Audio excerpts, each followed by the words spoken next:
감사합니다. 우리 아이들이 요즘에 되게 늦게 자잖아요. 근데 어제도 아마 늦게 잤을 거예요. 근데 자기들끼리 하는 말이, 엄마, 내일 설교하셔야 돼. 우리 일찍 자야 돼. 이러면서 아이들이 그렇게 얘기해 주는데, 와, 감동이 되더라고요. 네. 그러면서 자기들끼리, 오빠나 거기서 핸드폰 보지 말고 똑바로 잘 들어. 그찬이는 다현이한테 너나 엎드리지 말고 잘 들어. 이렇게 얘기를 하는 모습을 보면서 참 대견했어요. 제가 또 한 주간 동안 이렇게 말씀을 집중해서 준비하다 보니까 우리 목사님들께서 얼마나 저희 성도들을 위해서 이렇게 그 말씀에 꼴을 먹여주시기 위해서 얼마나 애쓰고 계시는지 그 마음이 너무 많이 느껴졌고요. 그러면서 더 이렇게 앞에 서본 사람이 더 기도할 수 있도록 그렇게 하나님께서 마음을 주시는 것 같아요. 그리고 제가 또 이제 남지원 형제님, 또 최성우 형제님, 김재웅 전도사님, 루디아님, 또 양생미 형제님 다 이곳에 서보셨잖아요. 또 영상을 하나하나씩 제가 또 봤잖아요. 그 전에 한 번도 안 봤는데. 제가 올려드렸어요.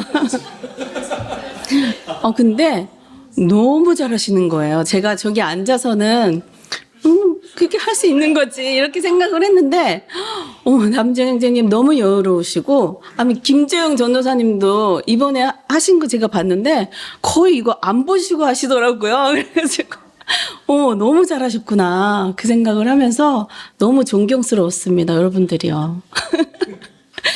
네, 여기까지 얘기하고요. 오늘 그 제목이 어떻게 되나요? 네, 행복한 사람이에요. 오늘 본문 말씀 신명기 33장 29절 다 함께 찾으셨나요? 네, 그러면 함께 읽도록 하겠습니다. 이스라엘이여 너는 행복한 사람이로다. 여호와의 구원을 너같이 얻은 백성이 누구냐? 그는 너를 돕는 방패시오 내 영광의 카르시로다. 내 대적이 내게 복종하리니 내가 그들의 높은 곳을 밟으리로다. 아멘. 저는 불교를 믿는 가정에서 어머니가 항상 부엌에서 물을 떠놓고 초를 켜놓고 이렇게 비는 모습을 보면서 자라왔어요. 그러면서 저도 어렸을 때부터 왜 이렇게 현관문 밖으로 나가가지고 밤만 되면 달이 떠 있는 걸 보고 달님한테 그렇게 소원을 많이 빌었던 기억이 나더라고요. 그러면서 엄마는 불교를 믿으셨지만 저희한테 절에 같이 가자. 그리고 불교를 믿어야 된다. 이렇게 강요는 하지는 않으셨던 걸 보니까 목숨 걸고 믿지는 않으셨나 봐요. 근데 지금은 하나님의 은혜로 어머니도 복음을 접하게 되셨고 우리 4남매 모두가 다 믿음의 가정으로 세워주시고 이렇게 한 조이교회 안에서 신앙생활을 할 수 있는 것 자체가 정말 하나님의 은혜라고 생각합니다. 어린 시절에 저희 엄마께서는 항상 율법이 되게 강하셨어요. 이거는 해야 돼. 이거는 안 해야 돼. 근데 저는 특히 제가 말을 좀 안 듣는 사람이었는데 그래서 좀 맞기도 많이 맞았어요. 그런 어머니의 강한 가르침과 그리고 조금 차가운 성격의 엄마가 어려서부터 늘 무섭다라는 생각을 하면서 자랐어요. 근데 제가 좀 이제 엄마가 너무 그 따뜻한 품과 그리고 사랑이 그리우니까 이렇게 엄마한테 가서 안겨도 보고 싶고 그러잖아요. 그러면 저희 엄마는 이렇게 좀 저를 되게 밀어내시더라고요. 그래서 그런 거에 좀 상처를 많이 받았었는데 아마도 엄마께서는 빠듯한 그 살림살이가 너무 힘드셨기 때문에 그리고 또 아버지가 그렇게 또 잦은 교통사고를 많이 내셨어요. 그래서 그런 사고로 인해서 엄마가 너무 힘드셨나 보다. 제가 결혼해서 자녀들을 키우고 나서 보니까 그런 엄마의 힘듦을 조금 심정이 헤아려지게 되더라고요. 그래서인지 저는 어려서부터 밖으로 나가는 걸 좋아했어요. 집에서 이렇게 사랑을 받을 수가 없으니까 늘 유년 시절에는 동네에 가서 그렇게 늦게까지 놀다가 은수가 부르면 들어가고 그리고 또 청소년 시절에는 그때도 집에 있기가 싫으니까 계속 나가서 놀고 공부하라 그러면 저희 엄마는 또 그 공부에 대한 그런 기대치가 있으셨는데 머리를 보고 좀 기대를 하셨어야 되는데 이렇게 머리가 안 되는데 공부를 그렇게 기대를 하신 거예요. 그래서 또 공부를 못하고 오면 성적표 보고 그렇게 많이 맞았어요. 많이 맞고. 근데 이제 버틸 만큼 맞았어요. 그렇게 맞았으면 좀 정신을 차려야 되는데 그래도 정신을 못 차려요. 그러면서 이제 성년 시절에도 그렇게 나가서 또 그렇게 엄마 속을 썩혀드려요. 아니 성년이 됐으면 이제 그만 좀 때려야 되시는데 늦게 들어왔다고 때리시고. 근데 저는 그렇게 또 맞으면서도 그렇게 밖을 좋아해서 계속 밖으로 제가 돌아다니면서도 놀아봤지만 그때는 노는 게 잠깐 기쁘고 행복은 했었는데 집에 와서 들어와서 생각해보면 이렇게 놀아도 기쁨과 행복이 하나도 없네?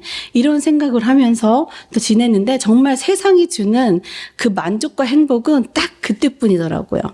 그렇다고 제가 돈이나 스펙에도 내 행복의 기준을 또 잡고 살지도 않았고요. 그냥 평범하게 살다가 한 남자를 만나서 행복한 가정을 꾸리고 싶은 게 저의 꿈이 된 거예요. 왜냐하면 나는 우리 집 가정은 그렇게 행복한 가정이 아니었고 나에게 포근함을 주지 않았었고 나에게 사랑을 주지 않았었다라는 생각을 가지고 있었기 때문에 그런 행복한 가정을 꾸리고 싶은 것이 저의 소망이 된 거예요. 그러다가 결혼 정년기에 한 남자를 만나게 됐는데 그 남자에게 이끌렸던 게 뭐냐면 저희 아버지와는 전혀 다른 성품의 남자였어요. 저기 앉아 계신 분이.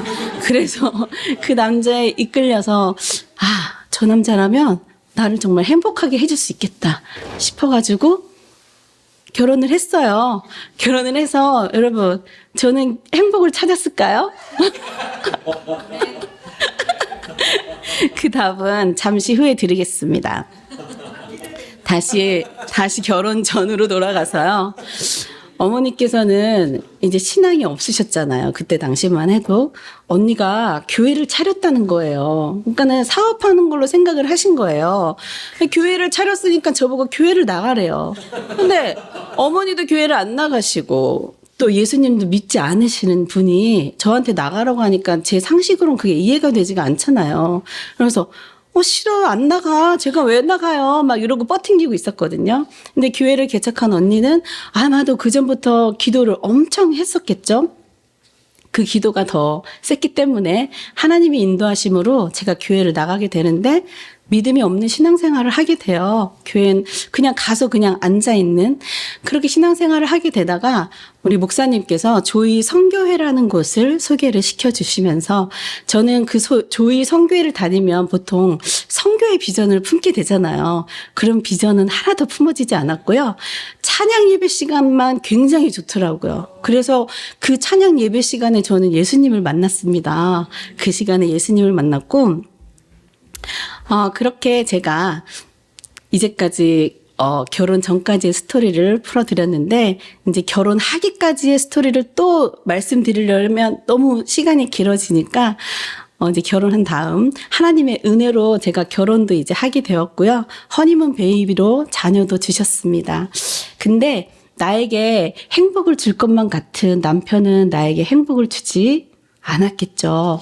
근데 그것은 아마 저 남자뿐만이 아니라 다른 사람하고 그 누구와도 결혼을 했어도 저에게 만족을 채워주지는 못했을 거예요. 그 만족은 사람의 만족은 정말 하나님께로부터 오는 것임을 제가 깨달았기 때문입니다. 저희는 연애할 때도 정말 많이 싸웠는데 결혼 후에는 더 많이 싸웠어요. 그래서 왜 싸웠냐? 서로가 생각하는 바가 너무 달랐고 그리고 가정 환경도 달랐고 다 그런 것을 모르는 상태에서 결혼을 했잖아요. 그랬더니 소통도 정말 잘 되지 않았고요. 서로 다른 말만 하고 요구하기만 바빴어요. 근데 하나님께서는 내 안에 갇혀있는 나의 옛 자아가 너무 강하다 보니까 내 자존심, 고집, 내 것을 무너뜨리기 원하셨기에 남편이 도구가 되게 하셨던 거예요. 제가 은혜를 깨닫고부터는 남편의 모습이 잘못된 것이 아니라 하나님께서 나를 변화시키기 위해서 그렇게 모든 상황과 환경을 만들어 주셨다라는 고백을 드리게 되었습니다. 그렇게 계속 나라는 감옥에 빠져나오지 못하는 저에게 여러 가지 상황과 환경은 저에게 말씀 앞으로 데려다 놓습니다. 제가 극도로 힘들고 곤란한 상황이 절정에 다다랐을 때예요. 그때도 제가 엄청나게 눈물을 쏟고 기도를 하고 있었죠. 그때 하나님께서 은수가 너는 행복자야 이렇게 얘기를 하시는 거예요. 네, 하나님. 이러고서는 이제 딱 귀를 기울이고 있는데 그때 그 말씀이 오늘 말씀 읽은 신명기 33장 29절 말씀이었는데 너같이 구원받은 백성이 어디 있니? 이렇게 말씀을 해주시는 거예요. 그래서 저는 그 말씀이 확 제 안에 들어오게 되면서 그렇지 하나님, 정말 저같이 구원받은 하나님의 백성이 정말 하나님 어디 있겠어요. 정말 하나님 저를 구원해 주셨는데 제가 정말 지금 이 상황과 환경이 힘들다고 이러고 하나님 울고 있네요. 하나님 저 용서해 주세요. 하나님께서 저한테 이 가족들도 보내주셨고 또 믿음의 가정도 세워주셨는데 지금의 이 상황을 제가 피하지 않고 믿음으로 감당하며 이 생명을 살리는 도구로 쓰임받는 제가 행복자가 될 수 있도록 하나님 저를 도와주세요. 이렇게 기도를 하게 되었습니다. 그렇게 말씀이 나에게 찾아와 주시고 말씀이 그렇게 생각나게 해주신 것은 계속해서 그 말씀을 읽고 말씀과 함께 살았기 때문에 하나님이 그때 저를 그렇게 말씀으로 만나게 해주신 거라 믿습니다. 그리고 교회에서 2시간 동안 예전에 바울 서신을 읽었을 때 기억은 아직도 제게 선명한데요. 그때 에베소서 말씀을 읽고 있었어요. 1장 3절부터 나오는 그 말씀이 저에게 믿어졌습니다. 찬송하리로다 하나님 곧 우리 주 예수 그리스도의 아버지께서 그리스도 안에서 하늘에 속한 모든 신령한 복을 우리에게 주시되 곧 창세전에 그리스도 안에서 우리를 택하사 우리로 사랑 안에서 거룩하고 흠이 없게 하시려고. 저를 창세전부터 그리스도 예수 안에서 택하여 주신 그 아버지의 사랑이 믿어졌어요. 정말 어제도 아니고 오늘도 아니고 내일도 아니고 창세전부터 저를 택하여 주셨다라는 것이 정말 놀라웠고 그리고 하늘에 속한 모든 신령한 복이 그게 예수복이라는 것이 깨달아졌고 믿어지기 시작했습니다. 그리고 그 이후에 나오는 말씀이 그 기쁘신 뜻대로 우리를 예정하사 아들들이 되게 하셔서 그 은혜와 영광을 찬송하라는 말씀에는 내가 이런 자로 살아가야 하는구나 그렇게 깨닫게 하실 때에 저희가 그때 봄이었는데 여기 창문을 열어놓고 이렇게 말씀을 읽고 있었어요. 그때는 여기가 앞이 아니라 저쪽이 앞이었는데 이렇게 보면은 여기 학교 앞에 나무들이 있잖아요. 근데 봄이면 왜 연한 순 연두색 잎이 이렇게 나오잖아요. 바람도 좀 불고. 근데 그 나무에 달려있는 그 나뭇잎들이 살랑살랑 거리면서 막 춤을 추고 있는 거예요. 근데 정말 저 나뭇잎들을 보는데 어머나 저 나뭇잎들도 저렇게 하나님을 찬송하고 있네? 이러면서 너무 아름답게 보이기 시작했고요. 로마서 또 8장 19절에 나오는 말씀에는 피조물이 고대하는 바는 하나님의 아들들이 나타나는 것이니 이 말씀처럼 이 세상에 있는 모든 만물들이 하나님을 찬양하는 것처럼 보였고요. 그리고 하늘도 바람도 해, 달, 별도 각자 그 자리에서 정말 하나님의 자녀의 출생을 고대하고 있다라는 사실이 저에게 믿어졌고 모든 만물이 다 아름답게 보여지기 시작했습니다. 말씀을 계속 읽으니까요. 말씀을 심어주셔서 이 세상은 왜 창조되었는지 창조의 목적을 알게 해주셨고 제가 이 땅에서 왜 태어나서 이 인생을 살아가게 하시는지 인생의 목적을 알게 해주셨고 그리고 이 살아가는 제가 나를 위해서 사는 삶이 아니라 이제는 남을 살리는 삶으로 살아가야 하는 그 성도의 목적을 알고 가게 하십니다. 제가 지금 수년 전부터 교회에 통독 프로그램을 진행하며 말씀을 읽었을 때 주신 은혜들을 나눠봤는데요. 그때 말씀을 많이 읽었다고 해서 계속 믿음으로 사라지지는 않습니다. 오늘은 오늘의 믿음으로 살아가야 되는 것처럼요. 말씀 읽기는 우리가 정말 평생 읽어가야 하는 본업이 돼야 되고요. 그리고 말씀 읽기가 정말 체질화가 돼서 우리가 말씀 살기가 되는 그런 은혜를 누리는 우리 모두가 되기를 소망합니다. 하나님께서 조이교회를 성경 통독 전문 기관으로 세워주셨고요. 레제나 하우스를 통해서 비전 통독 세미나와 말통 세미나를 진행하게 하셨어요. 그때 당시 저는 아이들이 셋이었는데 처음 진행되는 세미나에 이제 조장이 부족해가지고 월요회통 조장과 목요 말통 조장을 섬기게 되었어요. 일주일에 2번씩. 그렇게 오프라인 세미나 사역을 감당할 시기에는 남편이 우유 대리점을 하고 있었는데 무척 바쁘고 힘든 시기였어요. 근데 그때도 제가 일주일에 2번씩 나가야 했고 때가 되면 리트릿도 가야 됐고 때가 되면 MT도 갔어야 됐는데 그때 당시에는 조금밖에 못 느꼈는데 이거를 쓰면서 생각을 해보니 정말 남편이 저를 많이 배려해주고 있었다라는 것이 느껴지면서 지금은 정말 최고의 동역자라는 그 은혜가 저한테 새롭게 다가왔습니다. 그리고 아이들도 어렸을 때라서 정말 많이 바빴는데 지금 생각해보니 내 힘이 아니라 하나님의 전적인 은혜로 감당할 수 있었음을 또 보게 됩니다. 그때는 사역하러 나가는 것도 눈치 보였고 허락받는 것도 눈치 보여서 그게 핍박처럼 느껴졌는데요. 그쯤 되면은 사역하러 나가는 것도 이렇게 포기할 법도 하잖아요. 진짜 이렇게 싫어하는데 그만해야 되겠다. 이렇게 생각을 하게 되는데 저는 그게 잘 포기가 되어지지가 않았어요. 그러니까 그것이 나의 힘이 아니라 정말 하나님께서 붙들어 주신 힘인 것이 고백되어지는 게 저는 원래 뭔가 한 가지를 할 때 꾸준하게 하는 것을 되게 싫어해요. 왜냐면은 한 가지 하는 걸 되게 지겨워하거든요. 그래서 회사도 여러 번을 옮겨 다녔고 그리고 식당을 가도 늘 제가 좋아하는 음식, 똑같은 음식을 먹지 않아요. 그거의 맛이 없어 보여도 새로운 음식을 시켜서 먹는 그런 사람인데 그런 사람을 하나님께서 지금까지 성경을 읽고 읽히는 이 사역을 감당하게 하시는 것은 정말 저의 힘이 아닌 하나님의 은혜인 것을 고백합니다. 그때는 그리고 비전이 힘이 어요. 근데 정말 할 수 있는 힘은 전적인 하나님의 은혜와 말씀 때문이었는데요. 말씀을 읽고 있었기에 내 삶을 하나님께서 변화시켜 주셨고 그 은혜로 감당케 하셨고 세미나를 통해 말씀을 듣는 시간이 내 영혼의 생명수 샘물을 먹고 마시고 누리는 시간이었습니다. 그래서 그 원동력으로도 집에서 말씀을 읽힐 수 있는 힘을 주셨어요. 큰 아이는 어릴 때 골롯에서 암송하고 그리고 천독을 했었는데요.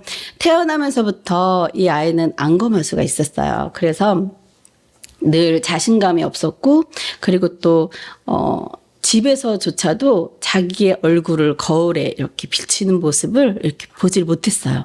미용실에 한번 같이 갔었는데 이제 미용실에서 머리를 다 깎고 그 선생님이 거울 한번 보세요 이렇게 얘기하잖아요.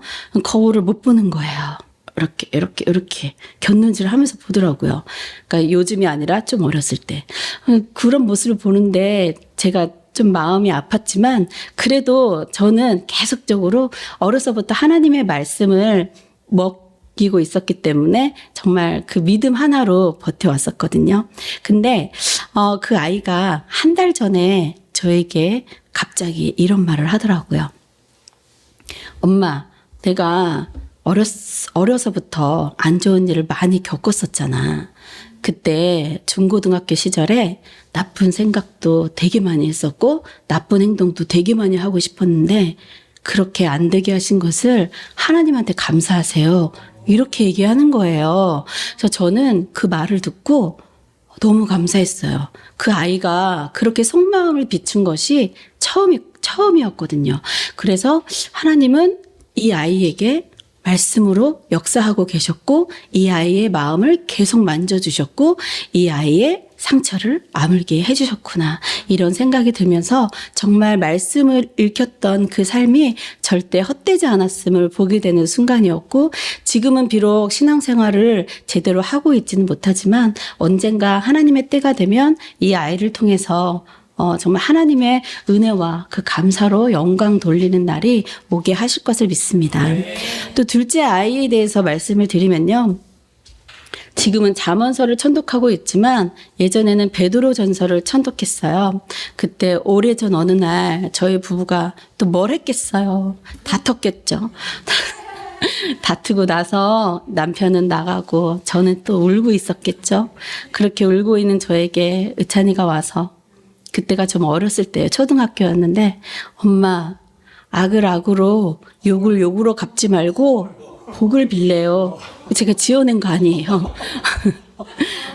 그래서 저는 내가 욕을 했나? 남편이 나간 다음에 심하게 욕을 했나? 이런 생각이 들면서 너무 부끄러운 거예요. 싸운 것도 부끄러운데 울고 있는 것도 부끄러운데 이 아이가 말씀으로 저를 가르치는 것 같으니까 너무 부끄러워서 아이가 간 다음에 나중에 그게 무슨 말씀이지? 이러고 딱 찾아봤는데 천독하고 있는 베드로전서 말씀인 거예요. 그래서 저는 아이들이 천독, 삼독씩 이렇게 막 올라가는데 아휴, 제대로 읽고 쟤네도 올리는 거야? 저렇게 그냥 막 올리면 안 되는데? 막 속으로 그렇게 생각을 했었거든요, 사실. 근데 정말, 말씀이 그렇게 살아서 역사하고 계셨고, 그 말씀은 정말 마르지도 않고 시들지도 않고 계심을 아이들의 삶을 통해서 보여주신 것이 너무 감사했습니다. 그리고 우리 셋째 딸 아이는 정말 내일 일을 걱정하지 않는 아이예요. 너무 편안한 마음을 주시는 아이고 그리고 늘 긍정적이고요. 남을 배려하는 탁월한 마음이 있어요. 이것이 그냥 제가 딸 자랑을 하는 게 아니라 하나님께서 어려서부터 말씀을 먹였기 때문에 그런 성품으로 자라게 해주신 거라 믿어요. 그리고 지금 사춘기인데도 불구하고 제가 혼을 낼 때도 많이 있고 잔소리를 할 때도 많이 있거든요. 겉으로는 막 듣기 싫다고 이렇게 귀를 막 치기는 하지만 그 모습조차도 사춘기인데 너무 귀엽잖아요. 그러면 혼을 내고 잔소리를 해도 애가 뒤끝이 없어요. 그게 제가 너무 많이 배우고 있거든요. 저는 뒤끝이 쩔어요. 막 애들하고 싸우고 나면 엄마 아직도 삐졌어? 막 이러면서 자기들끼리 막 이렇게 얘기하는 적이 많았는데 그런 또 성품으로 하나님께서 그렇게 키워주셔서 너무 감사드리고요.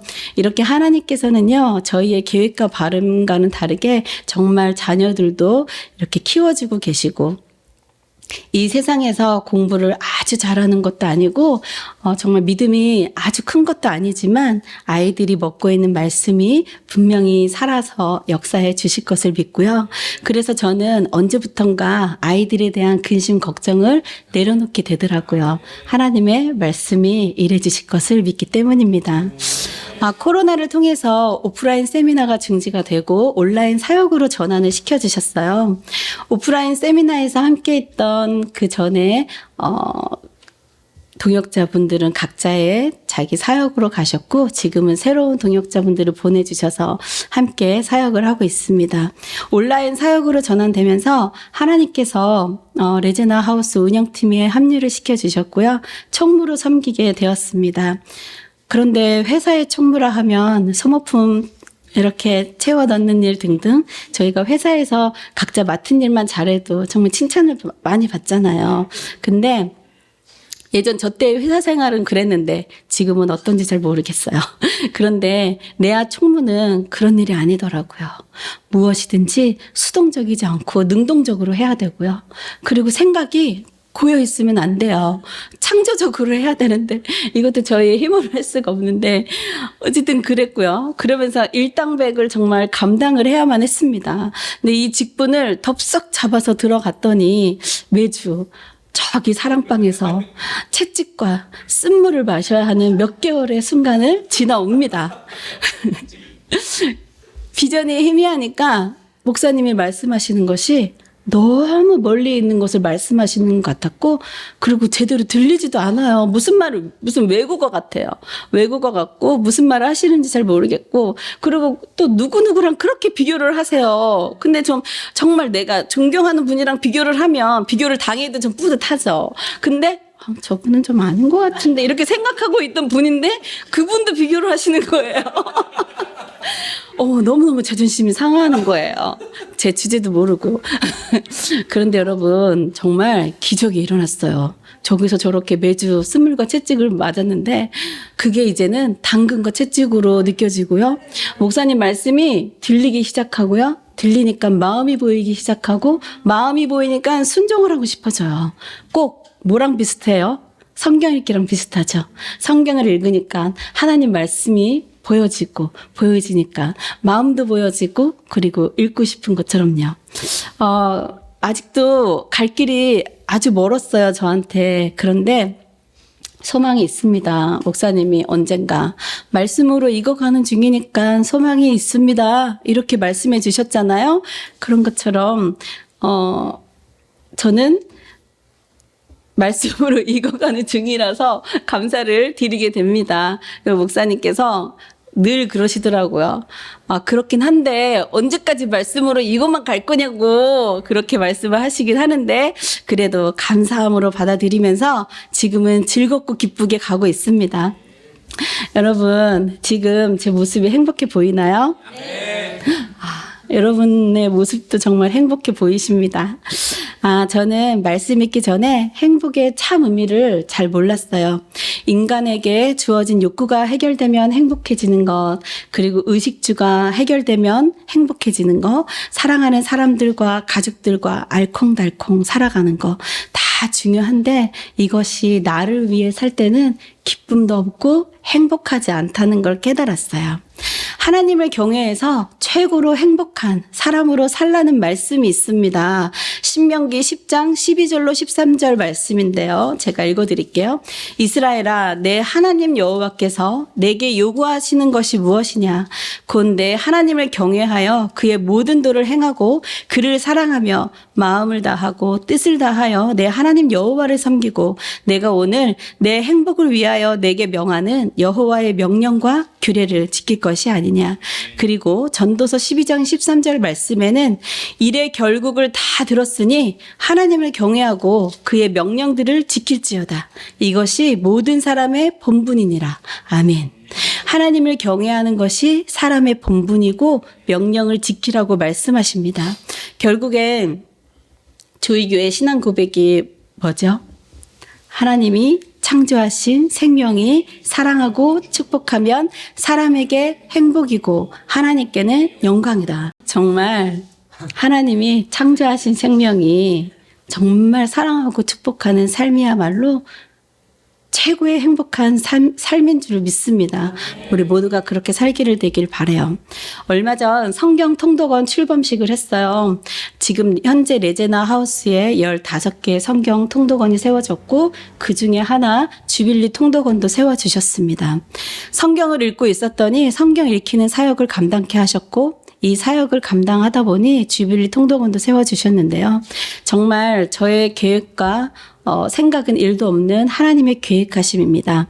주빌리 통독원을 세워주시며 새로운 마음도 주시고, 그리고 거룩한 부담감이 있지만 하나님의 일하심을 기대하게 됩니다. 조 목사님 어록 중에 이 글이 있는데요. 말씀으로 더 깊이 들어갈수록 말씀이 더 그리워진다라는 글입니다. 이 글을 묵상하면 할수록 성경 속으로 더 들어가고 싶은 마음이 있어서 제가 이 글을 참 좋아합니다. 그래서 저도 이 글을 기도화해 보았어요. 비전으로 더 깊이 들어갈수록 비전이 더 그리워지는 은혜를 부어주셔서 세상에 빼앗긴 마음을 하나님께 돌이키게 하는 말씀 사역을 감당하게 하소서. 아멘. 주빌리 통독원은 말씀 읽기 전문점 말씀 맛집입니다. 하나님의 말씀을 가지고 구별된 삶을 살기 위해서는 성경 전체에서 말하는 본질을 찾아야 합니다. 그 본질은 하늘의 양식이며 땅의 양식이 아니라 하늘의 양식입니다. 마태복음 4장 4절에서는 예수께서 대답하여 이르시되 기록되었으되 사람이 떡으로만 살 것이 아니요 하나님의 입으로부터 나오는 모든 말씀으로 살 것이니라 말씀하십니다. 하늘 양식을 기준 삼아 하나님께 순종하려는 삶을 살고 싶은 열망이 있는 분들에게 문을 활짝 열어놓고 주빌리 통독원이 기다리고 있습니다. 말씀 양식 레시피를 만들어 말씀 맛집을 만들어내는 것이 만들어내고 싶은 것이 저의 꿈입니다. 이 소망을 지금 현재는 열정적인 네 분과 함께 하고 있는데요. 하나님이 찾으시는 그 한 사람이 말씀을 계속적으로 읽고 있고요. 그리고 가정에서 천독을 하고 계시고 모든 세미나마다 신청해서 말씀 읽기를 사모하는 분들이에요. 네 분 중에 어떤 한 분은 지금 세미나 방마다 정말 말씀 읽기를 이리 갔다 저리 갔다 하시면서 정말 말씀을 홍길동처럼 읽으시는 말씀 읽는 홍길동 분이 한 분 계시고요. 그리고 말씀은 정말 숙명이다. 정말 이거는 피해갈 수 없는 절대적인 나의 숙명입니다. 이렇게 고백하는 한 분이 계시고 또 한 분은 말씀 읽기를 정말 사모해서 그리스도의 신부로 단장하고 싶어하는 정결함을 사모하는 분이 계시고요. 그리고 또 말씀을 통해서 질병을 치유받은 분이 계신데 그분은 말씀의 맛선생이에요. 제가 한번 생각을 해보니까 그 말씀마다 올리셔가지고 그 말씀의 맛을 감칠맛 나게 아주 소통을 잘하고 계셔서 그런 말씀의 맛선생도 계시고요. 이런 하나님의 동역자분들을 통해서 정말 그 하나님을 시험케 하는 그 동역이 이루어지기를 소망하면서 있습니다. 이렇게 레제나 하우스 사역에 동참하면서 말씀 맛집을 이루어 나가실 평생 통독 동역자분들은 주빌리 통독원으로 연락 주시길 바랍니다. 아직 통독원 가입을 안 하신 분이 몇 분 계신 것 같아요. 저기도 계시고 연락 주세요. 주빌리라는 이름의 의미는 그리스도의 구원과 자유를 선포하라는 자의 뜻을 담고 있어요. 이 이름을 선교명으로 주신 것처럼 하나님 자녀로서 이 이름값으로 살고 싶습니다. 하나님이 하시는 일은 정말 놀랍습니다. 인생의 목적도 모르고 창조의 목적도 모르고 살았을 저에게 찾아와 주셔서 이렇게 그리스도를 전하는 자로 살게 하시는 은혜가 너무 감사합니다. 그리고 비전은 사람을 꿈꾸게 만드십니다. 저는 사실 꿈도 없었고 아까 들어서 아시겠지만 제 꿈은 그냥 행복한 가정을 꾸리는 거라고 그랬었잖아요. 그런데 하나님은요, 정말 되고 싶은 것, 하고 싶은 것이 뚜렷이 없던 저를 통해서 하나님께서 하나님의 일을 이루어 가시는 것을 보게 하십니다. 최고로 귀하고 값진 말통사역은 하나님의 기쁨입니다. 말씀을 가까이 하는 복 있는 자의 삶은 최고로 가치 있는 삶입니다. 말씀이 곧 하나님이며 마음이고 생각입니다. 여전히 내 생각과 기준으로 살아갈 수밖에 없는 사람에게 말씀은 인생의 방향이며 생명입니다. 이 말씀을 먹어야 우리 영혼이 주님과 함께 호흡을 할 수가 있습니다. 이렇게 살아갈 수 있는 길을 제시해주는 최고의 이 대안책이 말씀 읽기입니다. 이 세상살이를 살아가려면 무엇이든 또 습득해야만 할 수가 있고 기계 하나를 사용하더라도 우리가 설명서를 읽어봐야 사용을 할 수가 있잖아요. 우리 영혼이 꼭 알아야 하고 반드시 믿어야 하는 영생의 말씀을 듣고 읽고 지키는 우리 모두가 되기를 소망합니다. 시편 133편 3절에서는요.